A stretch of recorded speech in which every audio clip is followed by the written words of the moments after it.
Welcome to WayBangla YouTube channel. আজকে আমরা photo retouching আরও একটি পর্বে শুরু করতে যাচ্ছি। তো এই পর্বটা আমরা একটা ফটো ফিক্স করব। এই ফটোটা বেশি কথা না বলিয়ে কাজে চলে যাচ্ছি। আপনারা যারা চ্যানেলে নতুন, WayBangla ইউটিউব চ্যানেল নতুন, তারা চ্যানেলটিকে সাবস্ক্রাইব করে নেবেন। আমি এটা একটা লেয়ার কপি করে নিলাম, যেটা একটা লেয়ার ডুপ্লিকেট করে নিলাম, যেটা আমার সোর্স ফাইলটা ঠিক থাকে। তারপর আমার যেহেতু এটা ব্যাকগ্রাউন্ডে ব্লার করা আছে, তো আমি এটা সলিড ব্যাকগ্রাউন্ড করব।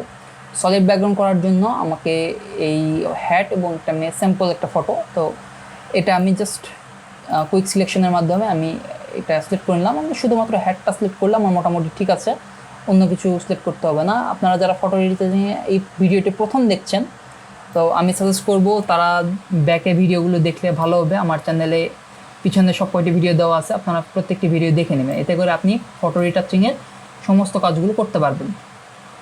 তো আমি এটা জাস্ট নর্মালি হ্যাটটাকে সিলেকশন করে নিলাম, কারণ হ্যাটটাকে সিলেকশন করার কারণ যে ছবিটার মোটামুটি কালার একটা সিমিলার কালার রয়েছে, এর জন্য আমার হ্যাটটাকে সিলেকশন করলে এই ব্লাড যে ইফেক্টটা, এই জায়গাটা আমি সমাধান করতে পারবো।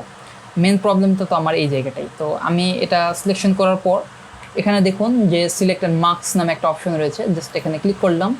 এখানে ক্লিক করার পর এখানে বেশ কিছু অপশন রয়েছে, তো এখান থেকে আমি অপাসিটিটা কম বেশি করতে পারবো। তো আমি অপাসিটিটা বাড়াই দিলাম, কারণ আমার দেখতে যাতে বুঝতে সুবিধা হবে। এবং এখানে দেখুন স্মার্ট রেডিয়াস যেটা আছে, স্মার্ট রেডিয়াসটা অন করে দিলাম। তারপর আমি এটা স্মার্ট রেডিয়াসটা একটু বাড়াই দিলাম, যে বাড়াই দিলে আমার যেটা প্রয়োজন। স্মুথনেস, আমার খুব একটা স্মুথনেসের প্রয়োজন নেই, এবং শিফট এজ এটা আমার বাড়াই দিতে হবে, কিন্তু খুব বেশি বাড়ানো প্রয়োজন নেই, একটু বাড়াই দিতে হবে। ফেদার আমার একটু প্রয়োজন আছে, যেহেতু 1.5 যথেষ্ট আমার ফেদার। এরপর আমার এই জায়গা থেকে আমি ওকে করে দিলাম, কারণ আমার এখানে প্রয়োজন নেই, এটা সিলেকশনই থাক, আমার প্রয়োজন নেই এটা। এরপর আমি আবার একটি লেয়ার নিয়ে নিলাম, জাস্ট নিউ লেয়ার নিলাম, আর কিছু না, একটা লেয়ার নিলাম। লেয়ার নেওয়ার পর এখান থেকে আমি ব্রাশ টুল নিলাম, ব্রাশ টুল, এবং সব থেকে বেশি যেখানে কালারটা রয়েছে সে কালারটা অল্টার ধরলাম, অল্টার ধরে এখানে জাস্ট ওই কালারটা নিয়ে নিলাম। এতে করে এখানে দেখুন আমার সোর্স ফাইলে বা সোর্স যে কালারটা, এখানে একটা কালার শো করতেছে, যে কালারটা আমি নিয়েছি অল্টার ধরে। তারপর এটা আমি জাস্ট পেইন্ট করে দিচ্ছি। আমার অপাসিটিটা কমানো আছে, অপাসিটিটা বাড়াই দিই।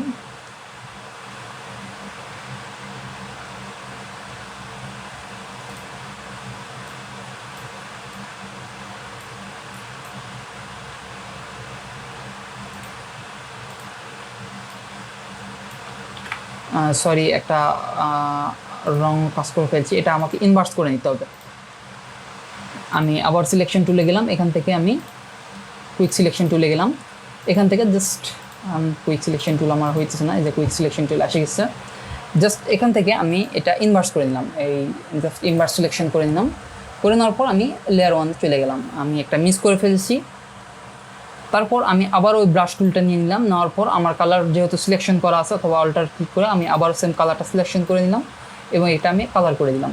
দেখুন আমার কালার মোটামুটি কালার করে ফেলছি। আবার অপাসিটিটা একটু কমায় দেই।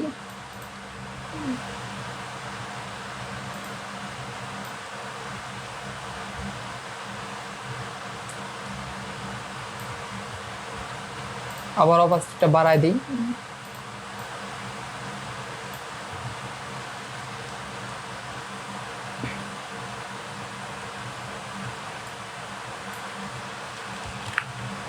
এখানে দেখুন কালারের থ্রোটা একটু আলাদা, তো এই কালারের থ্রোটা আমি এখানে নিলাম, নেওয়ার পর এটা আমি এই কালারটা এখানে বসায় দেওয়ার চেষ্টা করতেছি, তো এই কালারটা একটু ম্যাচিং হয়। তো আমি ব্র্যাকেটের থার্ড ব্র্যাকেটের মাধ্যমে এই কালারটা একটু কম বেশি করে নিলাম, জাস্ট নর্মালি। এখানকার কালার ম্যাচিং শেষ।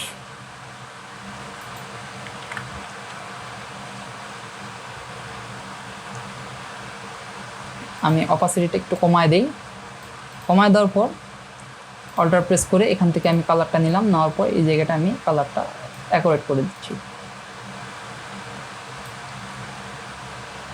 অপাসিটিটা ফ্লো না, অপাসিটি আমি কমায় দিই, আমার ফ্লো কমা হয়ে গেছে। আমি কন্ট্রোল জেড দিয়ে একটু ব্যাকে আসার চেষ্টা করি। হ্যাঁ, আমার ফ্লো না, আমার অপাসিটিটা কমায় দিই, 54 করে দিলাম।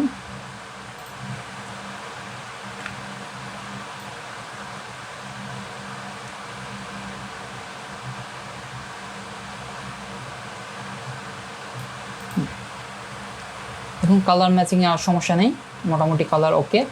তারপরেও যদি আপনার মনে হয় যে আমার কালারের কোথাও একটা ডিস্টার্ব রয়েছে, তো এখান থেকে আমি কালারটা এখানে এই জায়গাটা আবার অপাসিটি 100 করে দিই, যেহেতু আমার সমস্যা মনে হইতেছে। এই যে এখানটা আমি ক্লিয়ার করে দিই, যে এই জায়গাটা আমার কালারের সমস্যা থাকতে পারে।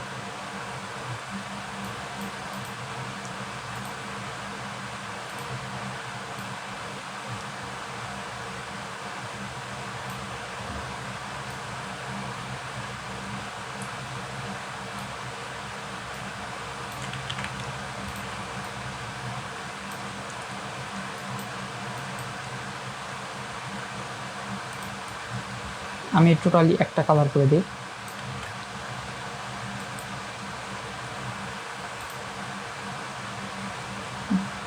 এবার কালার গ্রেডটা দেখুন, একদম ন্যাচারাল লাগতেছে এবং কোথাও কোনো 19-20 ফ্যাক্ট নেই। জাস্ট আমি কন্ট্রোল ডি দিয়ে আমি এটা অফ করে দিলাম, মানে সিলেকশনটা অফ করে দিলাম। অথবা আপনি যদি কন্ট্রোল ডি না ইউজ করে এখান থেকে জাস্ট সিলেকশন থেকে ডিসলিট করে দিতে চান, তো এটাও করে দিতে পারেন, একই ব্যাপার।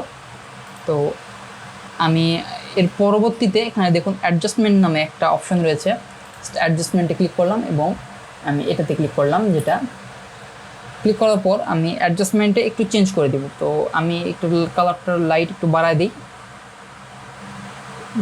হ্যাঁ, আর এখান থেকে লাইটটা একটু কমায় দিই, যাতে আমার লুকটা ন্যাচারাল চলে আসে। আমার মনে হয় এটা একটু বেশি হয়ে গেছে, এটা একটু কমায় দিই।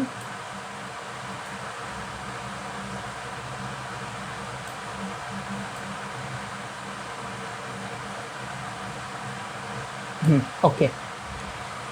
এর ফলে একটা ব্যাঘাত ঘটে গেছে, এখানে দেখুন যে আমার চোখের সঙ্গে একটা শ্যাডো চলে এসেছে। তো এই শ্যাডোটা কীভাবে রিমুভ করতে হয় এটা আমি পরে কোনো একটা ক্লাসে দেখাই দিব। এটাও আমাদের রিটাচের মধ্যেই পড়ে, আমরা এটা নিয়ে একটু পরে পরবর্তী কোনো ভিডিওতে কাজ করব অবশ্যই।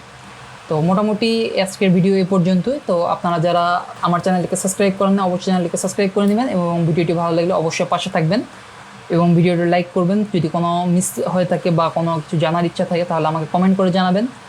এছাড়া আমার সঙ্গে কন্ট্যাক্ট করার জন্য ফেসবুক পেজ রয়েছে, সেখানে কমেন্ট করলে বা সেখানে কোনো মেসেজ দিলে আমি যত দ্রুত সম্ভব রিপ্লাই দেওয়ার চেষ্টা করি। ধন্যবাদ সকলকে, দেখা হবে পরবর্তী কোনো ভিডিওতে।